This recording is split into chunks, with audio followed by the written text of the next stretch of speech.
मैं न्याय शास्त्र को सिर्फ न्याय शास्त्र के लिए नहीं देखता हूँ। मेरा काम बड़ा साफ है कि मैं न्याय शास्त्र में चाहे मुझे मनोविज्ञान दिखे, दर्शन दिखे, शिक्षा दिखे, गणित दिखे, तर्क दिखे, ज्ञान मीमांसा दिखे या कुछ भी दिखे, पक्षता और पक्षधर्मिता का कॉन्सेप्ट भी लेना पड़े तो हम उसको देखने की कोशिश करते हैं। और तो रिसर्च के लिए हमने किया, ये आप लोगों ने देखा ही होगा, इस पुस्तक को बहुत सारे लोगों को आप लोगों ने देखा होगा।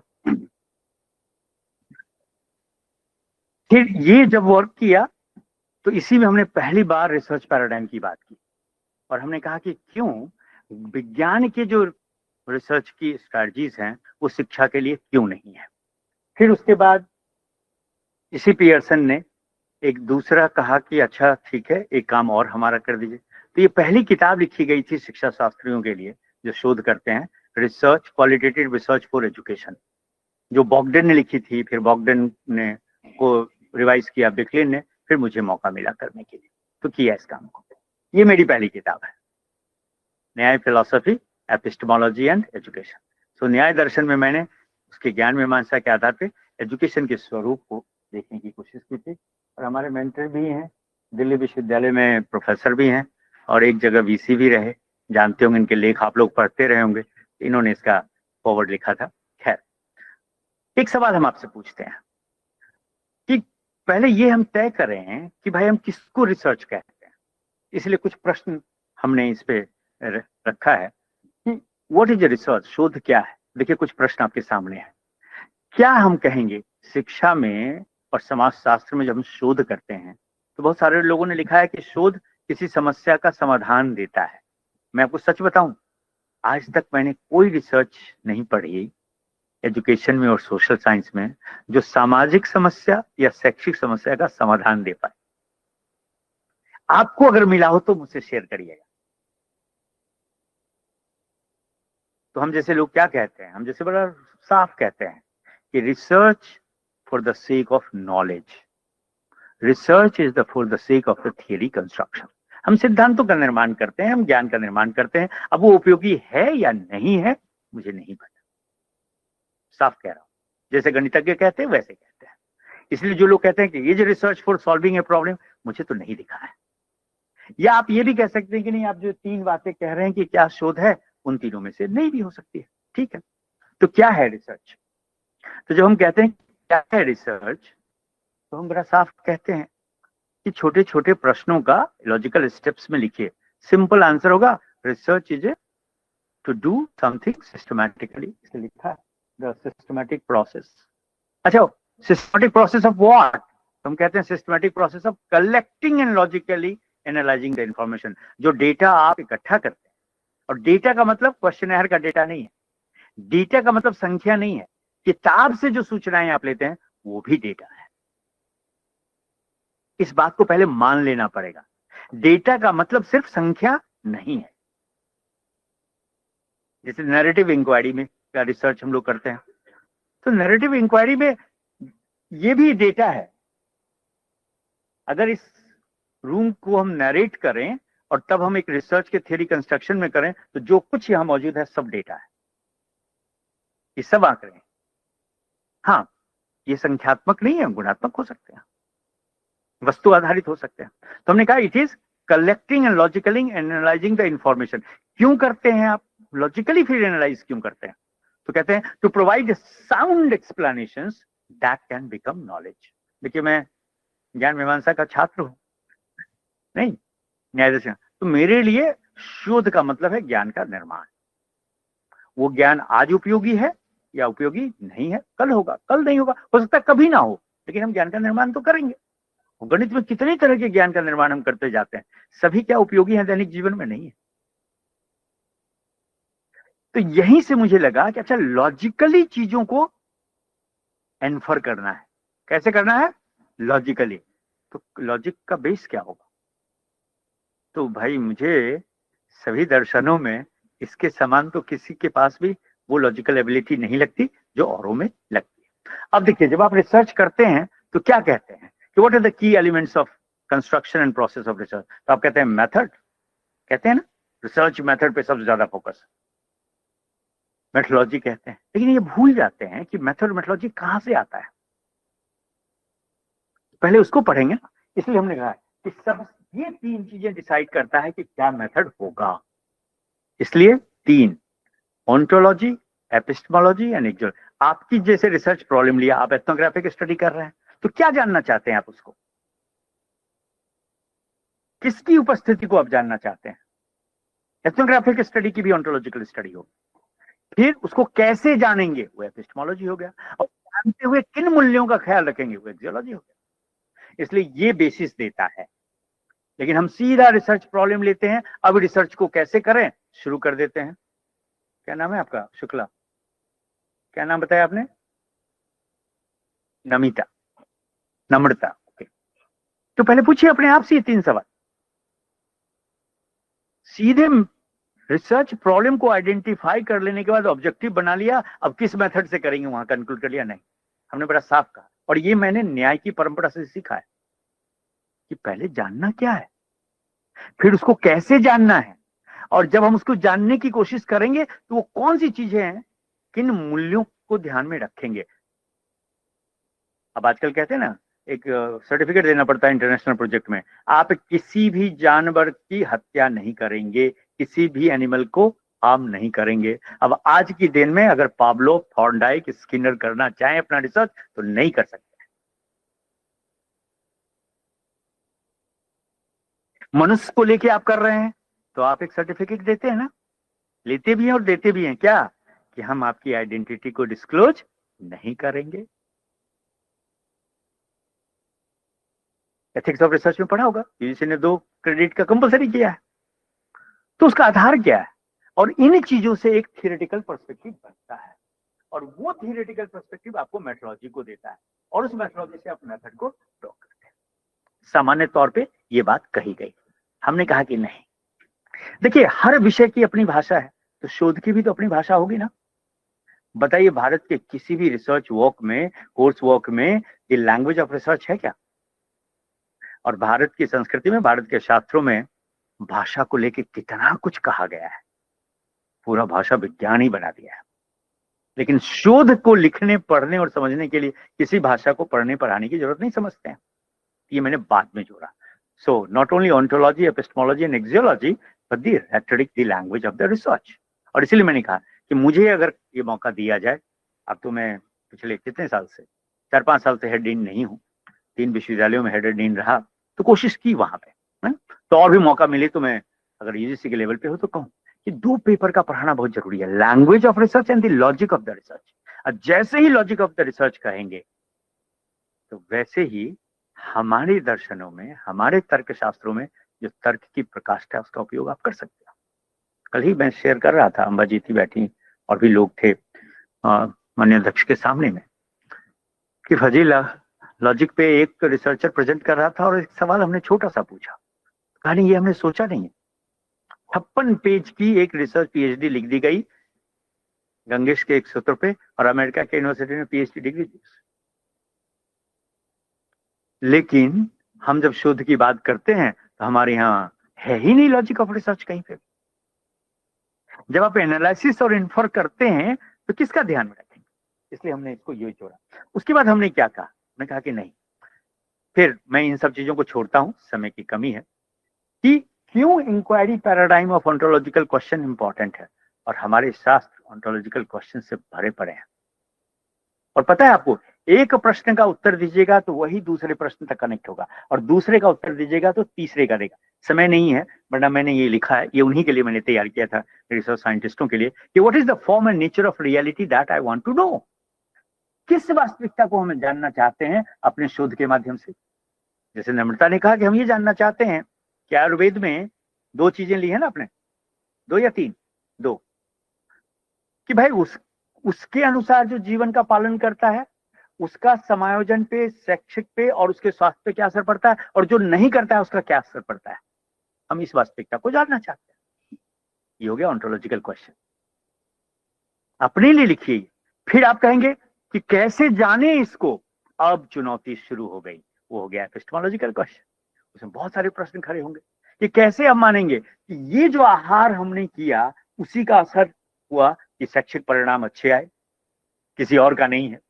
भाई मेरी बुद्धि का उसमें कमाल हो सकता है। हाँ, आप इनडायरेक्टली कह सकते हैं बुद्धि भी आपकी प्रखर इसलिए हुई क्योंकि आपने उस नियमों का पालन किया। लेकिन कहना बड़ा मुश्किल है कि उन्हीं नियमों के पालन करने से बुद्धिमान में बना।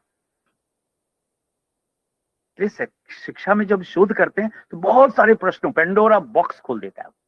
तीसरी बात, उसको करते हुए मूल्यों को ध्यान में रखेंगे। यही बात मैंने इन तीनों में ऑन्टोलॉजिकल क्वेश्चन को लेके, एपिस्टेमोलॉजिकल क्वेश्चन को लेके और मेथोलॉजिकल क्वेश्चन को लेके किया।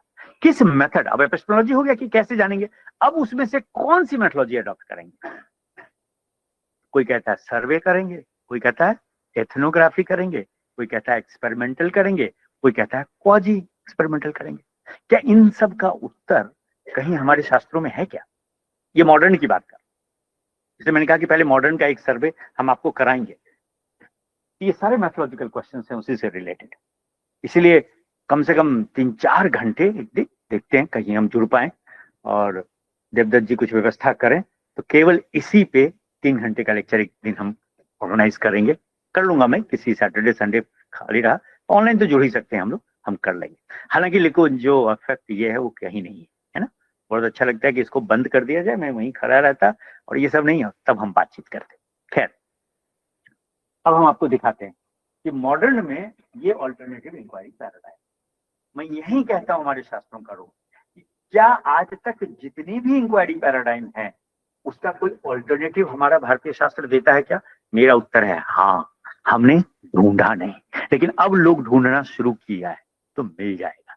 इसीलिए मैंने एक विधि आपको उस समय दिखाया था कि वेद के अध्ययन की क्या विधि है, साहित्य का क्या है, नहीं इन्हीं के स्लाइड से सीखा मैंने।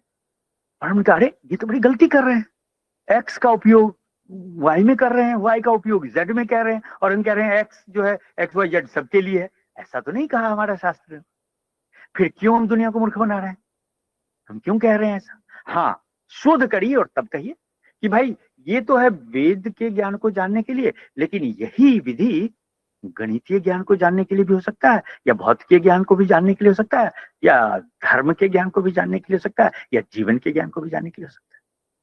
बिना करे मत कहिए, करके देखिए।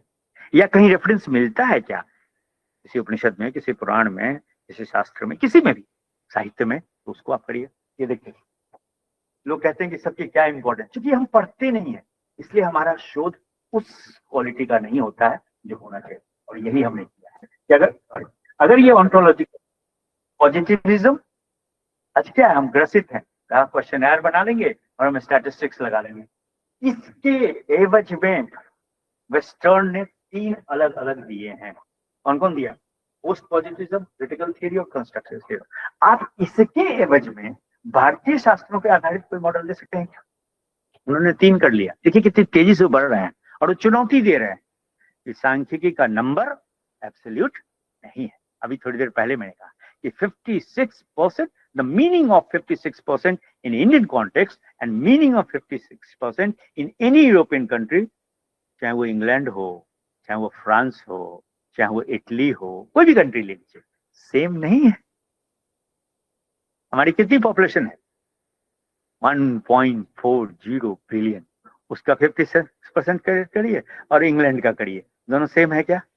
फिर जब आप रिजल्ट की वैलिडिटी और रिलायबिलिटी निकालते हैं तो कैसे कहते हैं स्टैटिस्टिकल दोनों सेम है?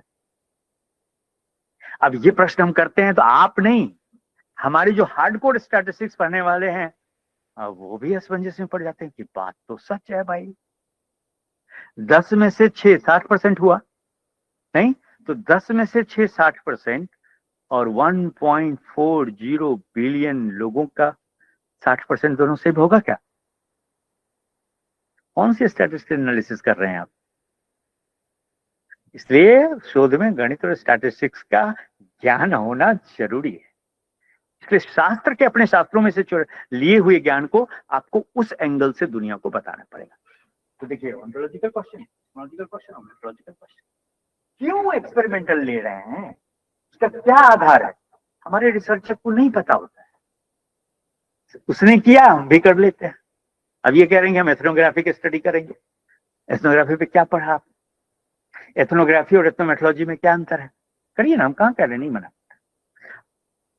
हम गुरुकुल के ही 2 की एथनोग्राफी करते हैं। चलिए, मैं एक अभी हाल फिलहाल देवदत्त जी ने ही मौका दिया, हम गए थे वहां बेंगलोर के पास, और दूसरा ले लेते हैं, देखिए कितना फर्क है। दोनों की एथनोग्राफी स्टडी करी, तो हमको उसका पैराडाइम तो पता होना चाहिए ना, इसलिए हमने ये तैयार किया था। खैर, जल्दी से एक बात और, जितनी दुनिया की पैराडाइम है वो मनुष्य के मस्तिष्क का निर्माण है। और पैराडाइम का सीधा मतलब होता है बेसिक बिलीफ सिस्टम, जिसको आप चुनौती नहीं देंगे। मैंने अभी आपसे पूछा ना, एस्ट्रोनॉमी, खगोलीय ज्ञान और ज्योतिष ज्ञान का क्या मूल अंतर है? तो मूल प्रश्न शोध करने का मतलब है मूल प्रश्न से जूझना। अगर आप मानते हैं कि दुनिया के ग्रह की उपस्थिति, दुनिया के ग्रहों की उपस्थिति मेरी उपस्थिति को प्रभावित करता है, तो फिर ज्योतिष मेरे लिए मान्य है। अगर इसी को हम खारिज कर देते हैं तो सब खत्म। तो वही रिसर्च में भी होता है कि कुछ बेसिक बिलीफ हैं जिसको आप चुनौती नहीं दे सकते। नेचर ऑफ पैराडाइम का निर्माण इसी से होता है। ठीक, ये मेरी प्रारंभिक यात्रा में मैंने कहा था जब पढ़ाना शुरू किया था एमएड को। अब देखिए, मेरी भी यात्राएं बदलती जा रही हैं। उसके बाद हमने जोड़ा नया काम कि नहीं, पैराडाइम ऑफ रिसर्च उसी से नहीं बनता है, केवल ऑन्टोलॉजिकल और एपिस्टेमोलॉजिकल और एक्जियोलॉजिकल एजम्पशन नहीं, मेथोडोलॉजिकल एजम्पशंस। फिर थोड़े और बड़े हुए, फिर अब पढ़ने लगा दुनिया की चीजों को और अपने शास्त्रों को भी समझने लगा। मैं कहा कि नहीं, ये थोड़ा देर से यहाँ पे खुलता है, ये रेटोरिक। क्या भाषा की जो आयाम है हमारे शास्त्रों में, उसको लेके क्या आप रिसर्च की लैंग्वेज के बारे में कुछ कह सकते हैं? कितना बढ़िया पेपर कल उन्होंने किया। दूसरा तो मैं नहीं सुन पाया क्योंकि मेरा भी लेक्चर था, लेकिन मैं उसको सुनूंगा जब सर वो भेजेंगे। इस तरह के काम हम करें। और तब यही नहीं रुका, इसके बाद हम क्या कहाँ गए, तो हम आपको दिखाना चाहते हैं कि देखिए कैसे सीमाएं बढ़ती चली जाती। कहाँ 3 कंपोनेंट थे, आज इतने कंपोनेंट मिलके रिसर्च पे पैराडाइम को बनाता है। अब इसमें मैं आजकल काम कर रहा हूँ लॉजिक ऑफ रिसर्च। हाँ, निश्चित रूप से शुरुआत में करता हूँ न्याय से, नब्बे न्याय से, उसके बाद बाकी लॉजिक देखेंगे कहाँ कहाँ क्या क्या है। बहुत सारे लोगों ने काम किया। अब सवाल है कि ये है अगर नहीं, सीधा हम आते हैं न्याय, छोड़ दीजिए। तो ये देखिए, आज दुनिया में 5 बेसिक पैराडाइम्स ऑफ रिसर्च है। गुरुजी रिसर्च करना है, बता दीजिए कौन सी टॉपिक पे करेंगे, तब तो नहीं हो रहा है ना। उस टॉपिक तक पहुंचने के लिए इसका अध्ययन जरूरी है, इसलिए कोर्स वर्क कराया जाता है। अब हम तो कहते हैं अपने, चूंकि अंग्रेजी में पढ़ाते जब हैं, कि भाई पैराडाइम के लिए पहली किताब पढ़ो थॉमस कुन की। तो क्या पैराडाइम के कॉन्सेप्ट आप अपने शास्त्रों में निकालेंगे? जब हम आत्मा को ही लेते हैं या चेतना को लेते हैं, तो क्यों विभिन्न दर्शनों ने अलग अलग एजम्पशंस लिए हैं? वही तो है पैराडाइम। सिर्फ ये नहीं कि परिभाषित ऐसा किया है, क्यों किया परिभाषित। तो आज ये दुनिया में है, पॉजिटिविज्म भी है, पोस्ट पॉजिटिविज्म भी है, क्रिटिकलिज्म भी है, फ्रेगमेंटिज्म भी है और कंस्ट्रक्टिविज्म भी। ठीक, तो हम कहते हैं कि क्या हमारा न्याय फिलॉसफी या न्याय दर्शन में वो कौन सी चीजें हैं जो सिर्फ पैराडायमिक अंडरस्टैंडिंग को ही नहीं डेवलप करेगा, बल्कि जब हम डेटा को कलेक्ट करते हैं और डेटा को एनफर करेंगे, तो कौन सी लॉजिकल प्रोसेसेस लगाएंगे जिससे हम कहेंगे कि हाँ, हमने लॉजिक ऑफ रिसर्च का उपयोग किया। 2 स्लाइड्स थे, वो हम नहीं दिखा रहे हैं, जिसमें उद्देश्य, लक्षण और परीक्षा 3 कॉन्सेप्ट है ना। पूरे न्याय शास्त्र में देखेंगे उसने रिसर्च के नहीं 3 कॉन्सेप्ट लिया है, और हर तीनों के पद की अपनी विवेचना है। केवल 2-3 घंटे हम लगा सकते हैं, 2-3 दिन उसी पे, और तब हम अपना एक मॉडल दे सकते हैं कि देखिए हम संस्कृत विश्वविद्यालय में हैं या महाविद्यालय में हैं और इस तरह का शोध करेंगे, क्योंकि शास्त्रों में ऐसा किया गया। और शास्त्रीय अध्ययन जब हम करते हैं शोध में, ये हमारा प्रतिमान है, ये हमारा पैमाना है जिसपे हम करेंगे। तो मैं उसमें नहीं जा रहा, मैं आपको 1-2 नमूना दिखा रहा हूँ। ये सब आप लोग जानते हैं। अब टाइम कम है तो मैं सीधे लेके चलता हूं आपको, वो कि जब मैं एनफर करता हूं, करने के लिए हमारे स्टूडेंट्स डेटा को कलेक्ट करके ले आते हैं, तो हम कहते हैं पहले ये पढ़ लो इम्प्लीकेशंस।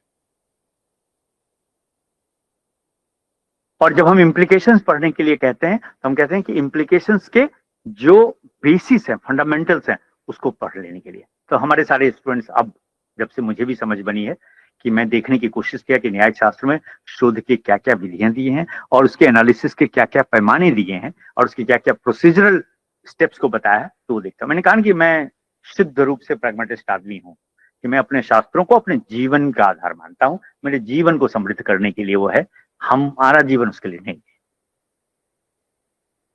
ठीक है, तो ये जब इम्प्लीकेशन पढ़ लेते हैं तब हम कहते हैं कि अच्छा, मेथड क्या होगा न्याय की।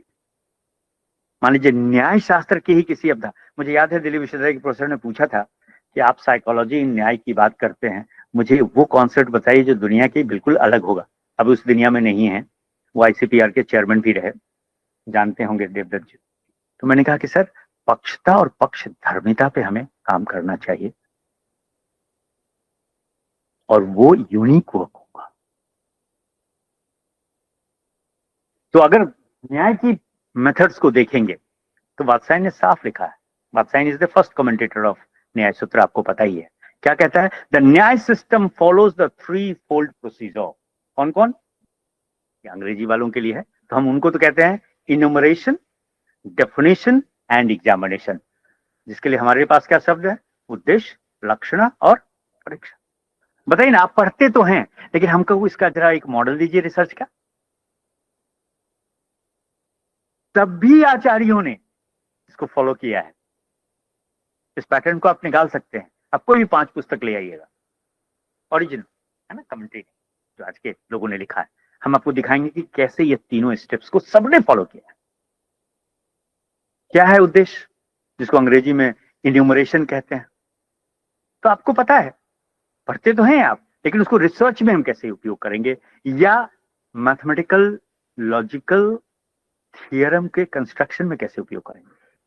तो कहता है, देखिए हमने लिखा भी, उद्देश्य जिसका अंग्रेजी होता है enumeration, means that the act of referring to each object to be analyzed by name.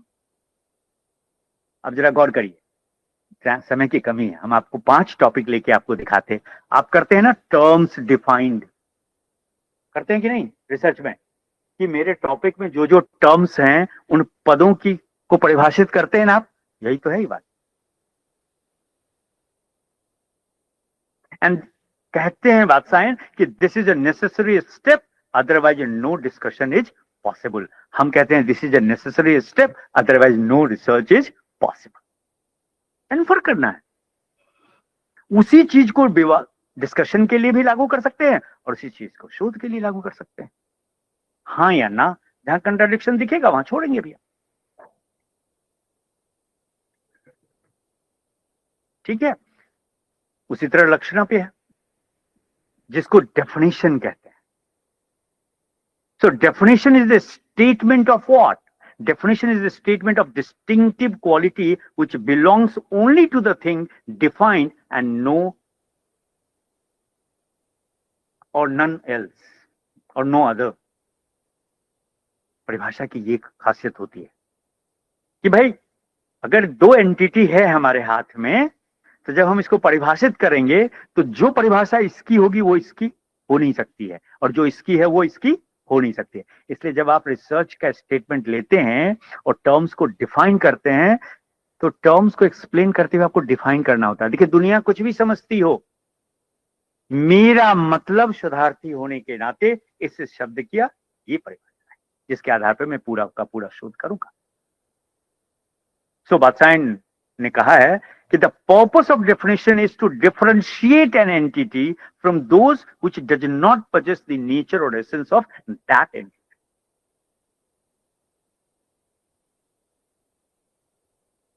तो देखना और तो हमारा काम है ना, या हम सिर्फ न्याय शास्त्र का अध्ययन करेंगे न्याय शास्त्र के लिए। मैंने कल आपको कहा कि अभी एक न्यायिक हैं लाल बहादुर संस्कृत विद्यापीठ में, हम लोग अभी एनसीईआरटी में थे, तो उन्होंने कुछ कहा, हमने कहा नहीं मैं आपसे सहमत नहीं हूं। कहा नहीं, डायरेक्टली नहीं है, इनडायरेक्टली है। हमने कहा देखिए डायरेक्ट परसेप्शन की हम बात कर रहे हैं, या तो है या नहीं है, दोनों बातें नहीं होंगी।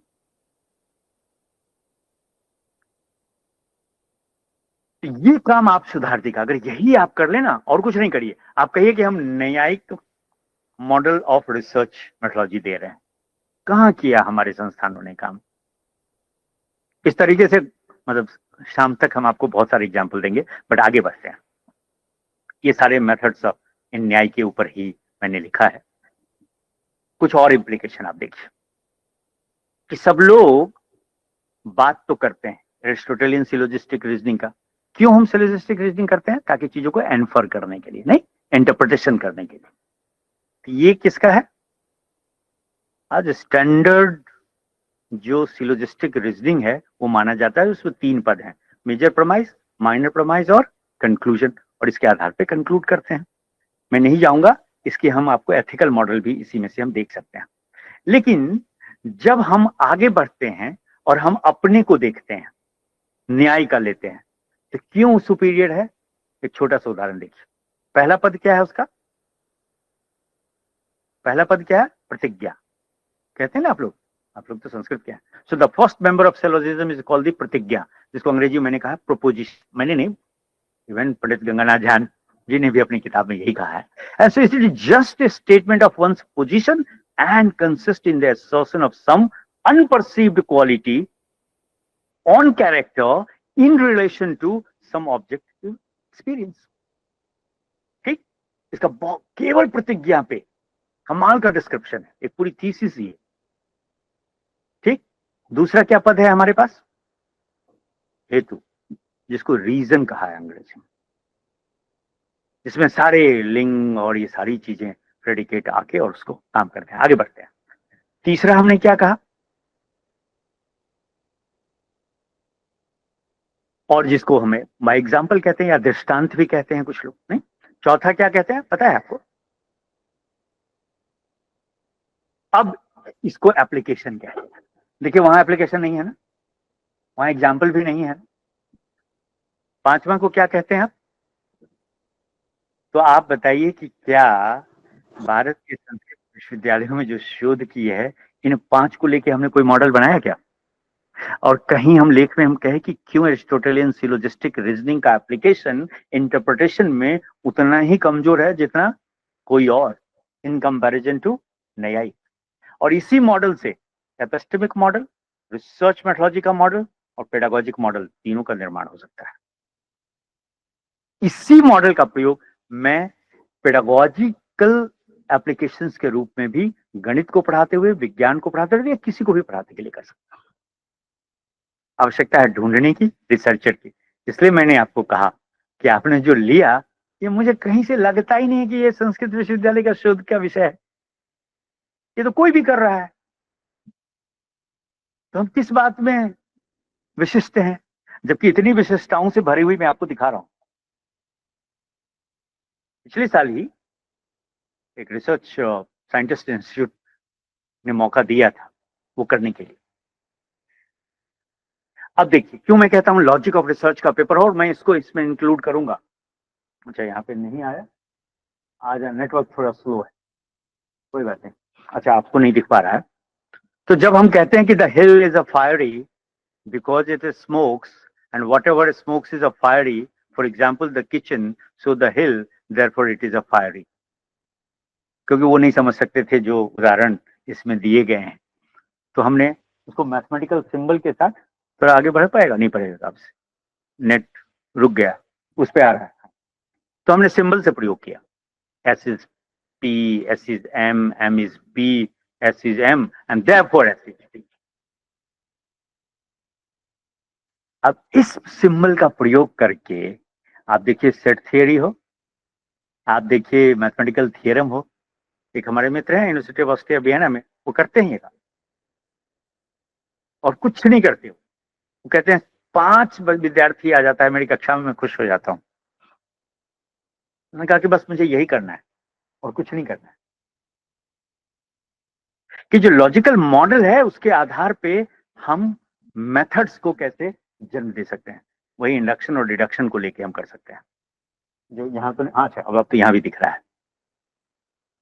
सो डिडक्शन एंड डिडक्शन उसने साफ कहा है कि एनालिटिको सिंथेटिको का जब आप करते हैं, इंटरप्रिटेशन में उपयोग करते हैं, तो आप इसका उपयोग कर सकते हैं। खैर बहुत कुछ है। अंत में सिर्फ यही कि जब आप epistemology of research, epistemology of discipline, epistemology of disciplinary understanding जरूरी है, और वो मनुष्य नहीं समझेगा तो शोध नहीं कर पाएगा। तो मैं यहीं रुकता हूँ। मैं सिर्फ आपसे ये कह रहा हूँ कि इस तरह की चीजों को ढूंढेंगे, बड़ी सामान्य स्तर पे कभी हम लोग बातचीत करेंगे, तो अगर गंगेश का मॉडल लेके आप करेंगे तो वो अलग अलग मेथड और लॉजिक आवश्यकता है हम साथ बैठे हम करें, और जो वो लाल वाला स्लाइड दिखाया था, alternative to the existing research paradigm, alternative to existing research methodology की हम बात करेंगे तो निकल इस तरह के आप लोग अध्ययन करेंगे तो मैं थोड़ा सेल्फिश आदमी हूँ, मुझे भी फायदा होगा और आपको भी फायदा होगा, और आप कह पाएंगे कि देखो आप कर रहे हैं काम, हमने भी किया है, जरा इसको देखते हैं, इसको ट्राई आउट करते हैं।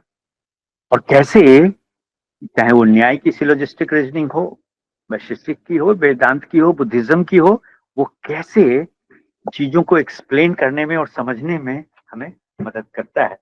धन्यवाद।